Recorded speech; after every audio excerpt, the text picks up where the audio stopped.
நீ கையெடுத்து rice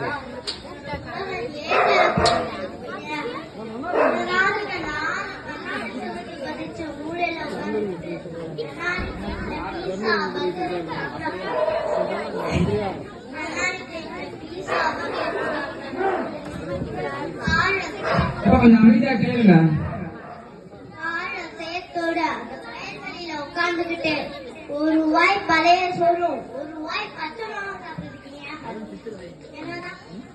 Android மொபைல்ல டாக்கிங் டாமும் டாக்கிங் ஏஞ்சலாவும் விளையாடுறாலும் அந்த வேல் நெருப்பு பக்கத்துல குழந்தைய ஆடுற பாண்டிக்கும் பச்சை குத்தி என்னதான் பேஸ்புக்ல இன்ட்ரோடியூஸ் ஆகி வாட்ஸ்அப்ல எப்படி தெரியுங்களா இருக்கு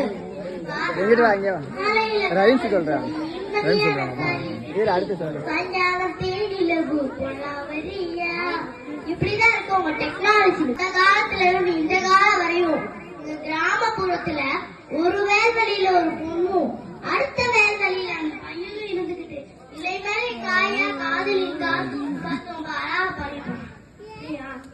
ஆசையிலே பாத்தி கட்டி நாத்தோடு நட்டு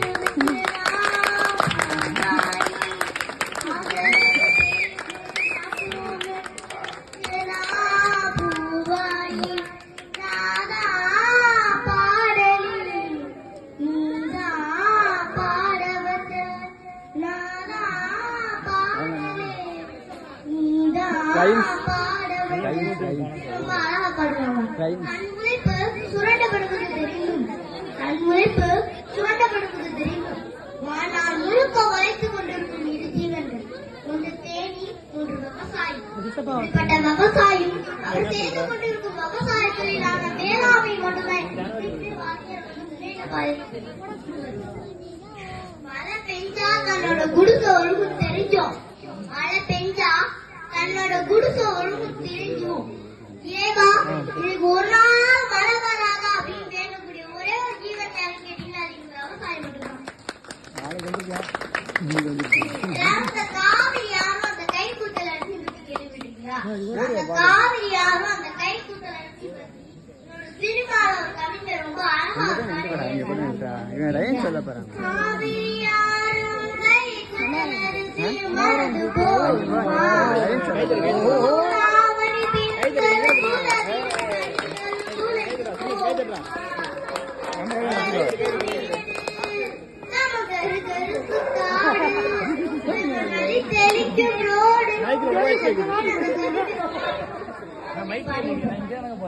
அது உங்க வாய்ஸ் கேக்குதா? கேக்குறாங்க.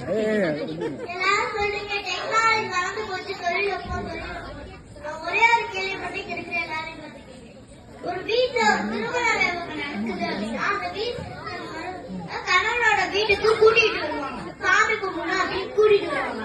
அப்படி கூட்டிட்டு வரும்போது இந்த பொண்ணை கூட்டிட்டு வரும்போது டெக்னாலஜி தான் வளர்ந்து போச்சு.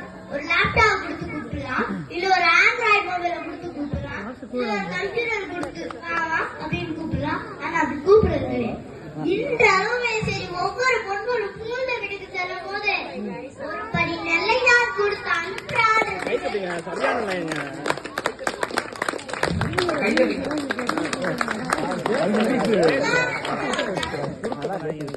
ஒரு ஊர்ல குருவி, அந்த குருவி ஒரு நாள் தூங்கி இருக்கும்போது அதுக்கு ஒரு கனவு வந்துச்சு. அந்த கனவுல என்ன வந்துச்சு அப்படின்னா ஒரு மிகப்பெரிய ஒரு அற்புதமான ஒரு நவீன பயன்படுத்தப்பட்ட இடமா அது. எல்லா இடமே பெரிய பெரிய மாலை மாறி கூட கோபுரம் காட்சியளிக்கிறாங்க. உடனே இந்த குருவி ரொம்ப ஆசை, எப்படியாவது இந்த கற்பனையோட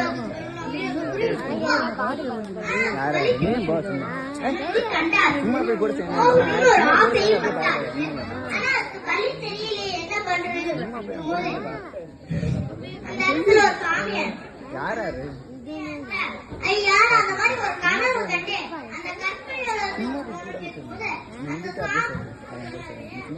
கற்பனையோடத்துக்கு போக வேண்டும் என்பதற்கான பாதி வெளிதான். அந்த பாதி வெளியே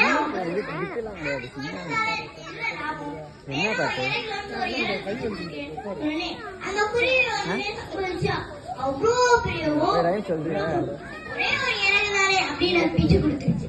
அதுக்கடுத்து அந்த சாமியார் காட்டுல பறந்து போயிட்டு பாதி தூரம் போறேனே மீதி வெளியே கண்டுபிடிக்க முடியல. அப்ப அந்த இடத்துல ஒரு பாம்பு வந்துச்சு. அந்த பாம்பு கிட்ட நான் அந்த மாதிரி ஒரு கனவு கண்டேன், இந்த கற்பனை வளர்த்துக்கு உடனே அந்த பாம்பு வழி சொல்லிட்டு அது பெருசா இடம் வாங்கிட்டு போயிடுச்சு. இப்படியே பாதி பாதி தூரங்களா ஒவ்வொருத்தோடய கேட்டு கேட்டு ஒவ்வொரு இடம் வந்துட்டே இருக்கும்.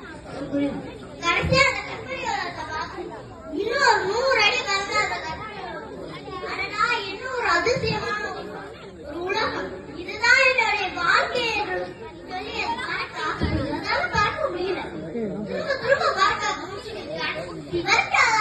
அப்பதான் யோசிச்சு பார்த்துட்டு இவ்வளவு பெரிய நவீனமயம் ஆசைப்பட்ட உலகத்துக்கு வர வேணும், கற்பனை இடத்துக்கு வர வேணும் என்பதற்காக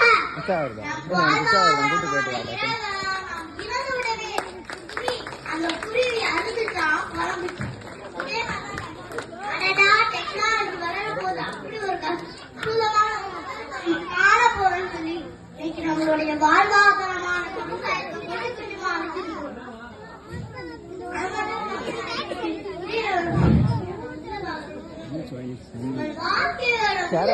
விவசாயம் அப்படின்னு ஏன் சொன்னா தெரியுமா?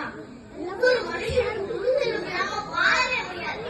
அதனால எப்பயுமே கருவில குழந்தை முதல்ல என்ன செஞ்சு பண்ணுவாங்கன்னா நாடு எத்தனையோ உறுப்புகளை நம்மளுக்காக படிச்சாங்க. உட்காரத்துக்கு நிக்கிறதுக்கு அந்த ஸ்டைலுக்கு நம்ம வரைக்கிறதுக்கெல்லாம் மிகவும் காரணமான இந்த மூதுகல் மட்டும்தான். அது இல்லைன்னா நம்ம வாழ்க்கை முடியாது, அவ்வளவுதான். அந்த மாதிரி